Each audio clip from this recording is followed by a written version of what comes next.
একাধিক সাবেকি পুজোর মধ্যেও যে পুজোর নাম বারবার করে উঠে আসে তা হলো বাগবাজার সর্বজনীন।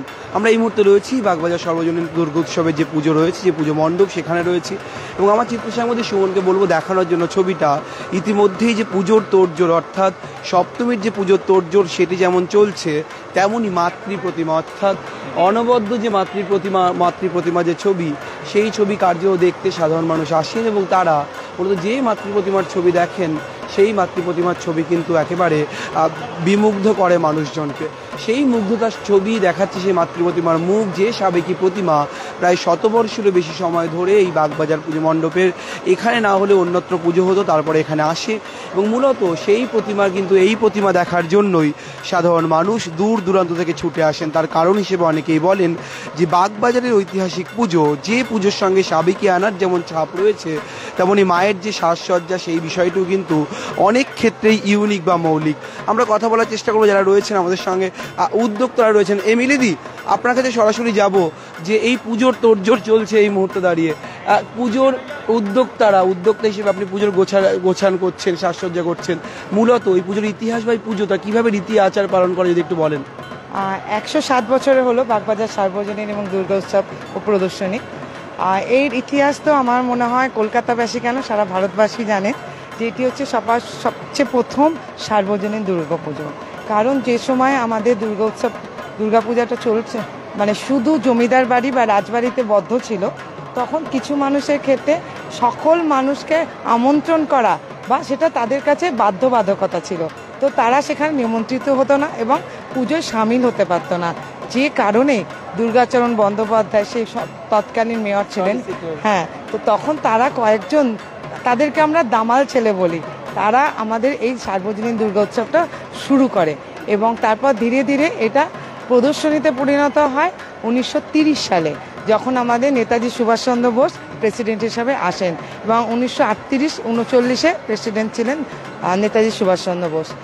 আর আপনি যদি রীতিনীতি বলেন তাহলে বলবো যে ঠিক বাড়ি বা যে কোনো জমিদার বাড়িতে যেভাবে নিষ্ঠার সাথে পালন করা হয় পুজোর রীতিনীতি সময়, আমাদের বাগবাজার সার্বজনীনও সেটাই পালন করা হয়। আমাদের সময়, ভোগ নিবেদন বলুন, সবগুলোই যেভাবে আচার পালন করা হয় সেগুলো হচ্ছে অন্যান্য আমি যেগুলো কমিটির থেকে একটু আলাদাই থাকে। এবং মায়ের মূর্তি দেখে আপনি বুঝতেই পারছেন সাবেকি রূপ এবং এই ডাকের সাজ একই অবিকল রয়েছে, বছরের পর বছর এইভাবেই চলছে এবং আমাদের এই প্রজন্মও করছে, আগামী প্রজন্মও এই ধারাকে বজায় রাখবে এটাই আমরা আশা করছি এবং সবাই মিলে আমরা এই পুজোটাকে আনন্দ অনুভব করি। এবং আমি জানি এখানে যে হাজার হাজার দর্শক আসেন, এখানে মাকে দর্শন করতে আসেন, শুধু প্যান্ডেল বা মূর্তি দর্শন করতে আসেন না। তাদের প্রত্যেকের বক্তব্য, আমরা সব প্যান্ডেলে যাই, আমরা দেখি থিম, অবশ্যই থিমও সুন্দর হয়, সেখানে দেখি মূর্তি, কিন্তু এখানে আমরা মাকে দেখতে আসি। মায়ের একবার দর্শন ছাড়া কিন্তু পুজো সম্পূর্ণ হয় না। বহু মানুষ যারা বাগবাজার সর্বজনীনের যে পূজা মণ্ডপ, যে পূজার মন্দির, সেখানে তারা ইতিমধ্যে এসে পৌঁছেছেন এবং সেই ছবিটা দেখাচ্ছি। প্রত্যেকে ভক্তি ভরে কিন্তু একেবারে বাগবাজারের পূজা মণ্ডপ, বাগবাজারের যে মাতৃপ্রতিমা, যে মাতৃপ্রতিমার অমোঘ আকর্ষণ মূলত বছরের পর বছর ধরে সাধারণ মানুষের মধ্যে থাকে। এই পুজোর ইতিহাস রয়েছে নেতাজি সুভাষচন্দ্র বসু 38-39 সাল, 1938-39 সাল নাগাদ এই পুজোর সভাপতি হন এবং শুধু তিনি সভাপতি হন তা নয়, দুর্গাচরণ বন্দ্যোপাধ্যায় তার নাম যেমন উঠে আসে, তেমন এই পুজোর সঙ্গে একাধিক ইতিহাস, স্বদেশী আনার ইতিহাস, স্বাধীনতা সংগ্রামীদের কথা, বিপ্লবীদের কথা এবং যে মহাষ্টমীর দিন বীরাষ্টমী, সেই বিষয়টি যেমন থাকে, তেমনি সাধারণ মানুষ তারা দিনের পর দিন এই বাগবাজার সর্বজনীনের মাতৃপ্রতিমা দর্শন করার জন্য আসেন। এবং আমি কথা বলার চেষ্টা করি, যারা রয়েছেন আমার সঙ্গে, একবারে দেখতে পাচ্ছি সামনে রয়েছেন দাদা, কোথা থেকে আসছেন? আমি বাগবাটি থেকে আসছি। আর আমরা প্রায় বলতে গেলে সবসময় বাগবাজারে ইভিনিংয়ে একবার চেষ্টা করি আসার জন্য। এটা প্রথমবার না, প্রত্যেক বছরই একবার করে এই কোনো সপ্তমী অষ্টমীর ইভিনিংয়ে একবার এখানে আসার আমাদের প্ল্যান থাকে। কি বলবেন বাগবাজারের প্রতিমা কেন সবার চেয়ে আলাদা? প্রথমত বাগবাজারের ঠাকুর না দেখলে আমার যতদূর মনে হয়, আমার পার্সোনাল ওপিনিয়ন, সেটা পুজো দেখা কমপ্লিট হয় না। এখনো পর্যন্ত লাস্ট বহু বছর ধরে এই পুজোতেই একমাত্র 3টে স্টার দেওয়া থাকে, এটা না দেখলে পুজো কমপ্লিট হয়নি। এছাড়াও এখানে স্বাধীনতা সংগ্রামী আরম্ভ করে থেকে সমস্ত নেতাজি সুভাষচন্দ্র বোস এবং একটা বিরাট ইতিহাস রয়েছে আমরা যতদূর জানি, সেটা হচ্ছে এই বাগবাজারই একটা টাইমে বহু দিন ধরে উনি সভাপতি ছিলেন। তারপর দিনে দিনে কালক্রমে থিম পুজোর ভারে অনেক কিছু নষ্ট হয়ে যায়, তাই জন্য এখানে ভিভিআইপি, নর্মাল জেনারিক লোক সবাই এক, মায়ের কাছে সবাই সমান, তার জন্য বাগবাজার বাগবাজার। অবভিয়াসলি সাবেকিয়ানা তো আছেই, তাছাড়া ঠাকুরের যে এত বড় একটা মানে অন্য অন্য যে ঠাকুরগুলো হয় তার থেকে এত বড় যে একটা জাইগ্যান্টিক সাইজ, সেটা অলওয়েজ একটা ম্যাটার করে আজকালকার দিনে দাঁড়িয়েও। যেরকম আমাদের সাউথে একডালিয়া আছে, দ্যাট সেরকমই। এখানে প্রাণ ভরে যায়, অনেক ঠাকুর দেখি তো এখানে সাবেকি ঠাকুর দেখলে আত্মার তৃপ্তি হয়ে যায়। বাগবাজার হ্যাঁ, বাগবাজার আমি ছোট থেকে আসছি, একদম 5 বছর বয়স, আজ আমার 60। মানে এত বছর ধরে একই রকম মূর্তি, একই রকম, অনেক দূর থেকে আসছে। আমি এখন বিয়ে হয়ে গেছে মানে দুর্গানগর থেকে। বাগবাজারের যে মূর্তি, যে ছবি সুমন দেখাচ্ছেন, আমার চিত্র সাংবাদিক সুমন সেই ছবি তুলে ধরছেন, অগণিত দর্শক যারা আমাদের সরাসরি সম্প্রচার দিনের পর দিন দেখছেন, এই মহাসপ্তমীর যে সন্ধ্যা, সেই সন্ধ্যায় আমরা রয়েছি বাগবাজার সর্বজনীনের পূজা মণ্ডপে। এবং যে ছবি মূলত বাগবাজারে কি আছে এই প্রশ্ন করলে প্রত্যেকে এক বাক্যে একসঙ্গে চিৎকার করে যেন বলে ওঠেন, বাগবাজারে মা আছেন। এই বাগবাজার সর্বজনীন যে পুজোর কথা আমরা এখন জানি, এই পুজোটি সূচনা হয় এবং এই পুজোর নাম প্রথম অবস্থায় ছিল নেবু বাগান বারোয়ারি।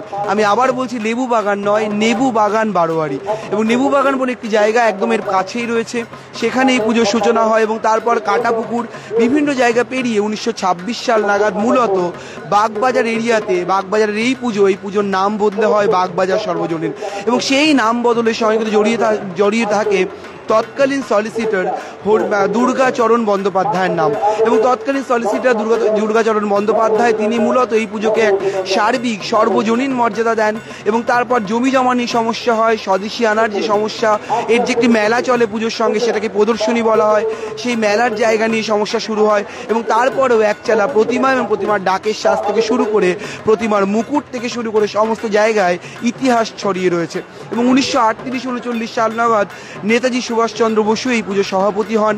এবং নেতাজি সুভাষচন্দ্র বসুর হাত ধরে যখন তিনি একাধিক পুজো সভাপতি হচ্ছেন, এবং যে স্বদেশী আনার যে ছোঁয়া, অর্থাৎ স্বাধীনতা পূর্ববর্তী ভারতবর্ষে যে স্বাধীনতার যে লড়াই, সেই লড়াই কিন্তু এই বাগবাজারের পুজোর ইতিহাসের সঙ্গে ছত্রে ছত্রে জড়িত।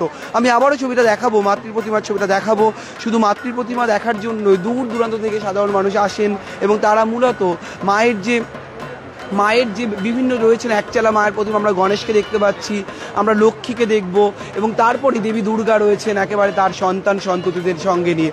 এবং মা দুর্গার যে মুখের যে চোখ, সেই চোখটিকে বলা হয় পটল চেরা চোখ, যে সাবেকি দুর্গার একেবারে নিদর্শন এবং ইউনিক চোখ বলা হয়। এই চোখ কুমোরটুলির একজন বিখ্যাত শিল্পী খোকা পাল, তিনি এই চোখ লেখেন, যে চোখকে বলা হয় চোখ দেওয়া বা চোখ লেখা, এখানে চক্ষুদান বলা হয় না।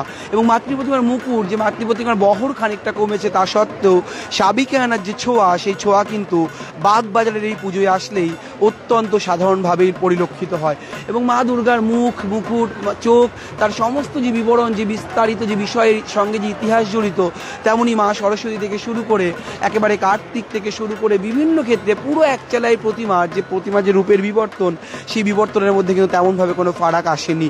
এবং আমরা দেখাচ্ছি পুজোর যে তোড়জোড়, সপ্তমীর সন্ধ্যার যে পুজো, সেই পুজোর তোড়জোড় কিন্তু ইতিমধ্যেই শুরু হয়েছে।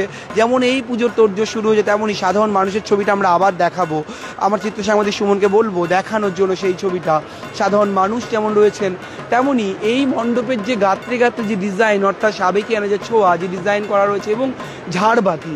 বাগবাজার সর্বজনীন পুজো মণ্ডপের সবচেয়ে বড় নিদর্শন যেমন প্রতিমা, তেমনই তার ঝাড়বাতিও কিন্তু এখানে যেমন কথা বলে। তার কারণ সাধারণ মানুষ বহু দূর দূরান্ত থেকে আসেন এবং তারা এই ঝাড় তারা দেখেন, এবং ঝাড়ের মধ্যে যে রূপের যে বিবর্তন বলা হয় থিমের ভিড়ে, সেই বিষয়টিও কিন্তু এখানে সেইভাবে কোনো পরিবর্তন হয়নি। আরও যারা রয়েছেন আমি কথা বলার চেষ্টা করবো তাদের সঙ্গে, আমি ধীরে ধীরে তাদের কাছে যাব।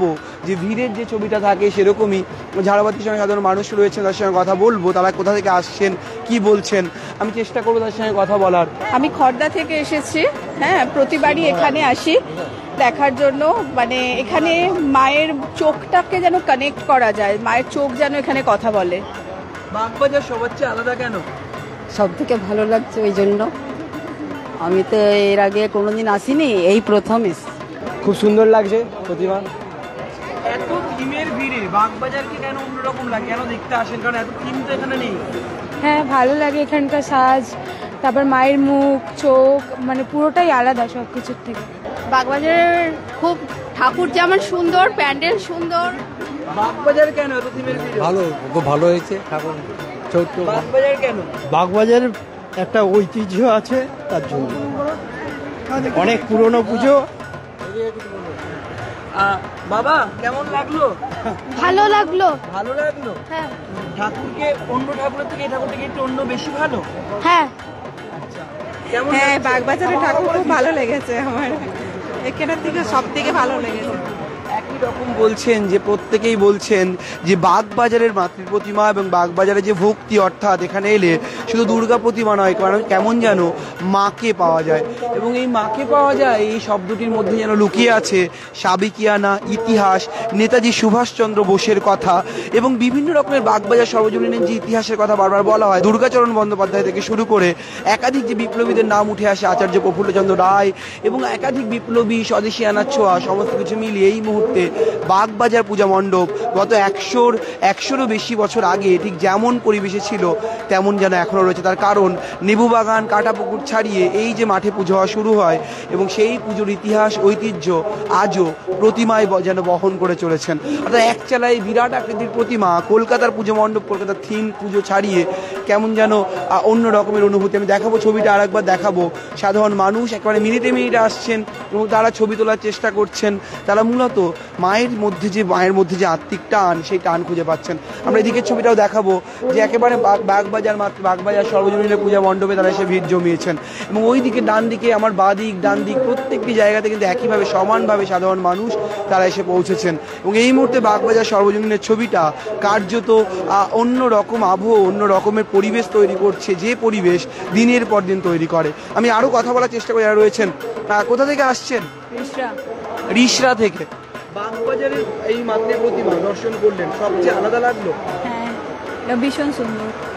কেমন লাগে বাগবাজার? খুব ভালো লাগে, প্রত্যেকবার আসেন? প্রত্যেক বছর আসি। বাগবাজার কেমন লাগে? ভীষণ ভালো লাগে, ভীষণ। কেন সবার চেয়ে আলাদা? সবার চেয়ে আলাদা কারণ এটা না ভীষণ আমাদের মানে মনের টান। বাগবাজারের ঠাকুরটা মনের প্রাণের আমাদের ঠাকুর। কেমন লাগছে বাগবাজার? খুব সুন্দর, খুব ভালো, আলাদা সবার চেয়ে? অনেক পুরনো আমাদের। কেমন লাগে বাগবাজার? ভালো লাগে। কত বছর ধরে দেখছেন বাগবাজার? আমি 5 বছর আসছি। 5 বছর। কি খুঁজে পান এখানে আসলে? কি খুঁজে পান? ভালো লাগে? শান্তি পাওয়া যায়, শান্তি পাওয়া যায়, শান্তি। অরিজিনাল মাকে দেখতে পাই একদম। সাবেকিয়ানা সাজে মাকে দেখতে পাওয়া যায় বলে এখানে আসা হয় আমাদের। ছিলাম সুমনকে বলবো যেতে যেতে মাতৃ প্রতিমাকে আরেকবার দেখানোর জন্য, তার কারণ এই মাতৃ প্রতিমার মধ্যে যেন লুকিয়ে আছে ঐতিহ্য, ভালোবাসা, ইতিহাস এবং সাবেকিয়ানা, ডাকের সাজো। অনেকেই বলেন বাগবাজারের মাতৃ প্রতিমা সবার চেয়ে আলাদা।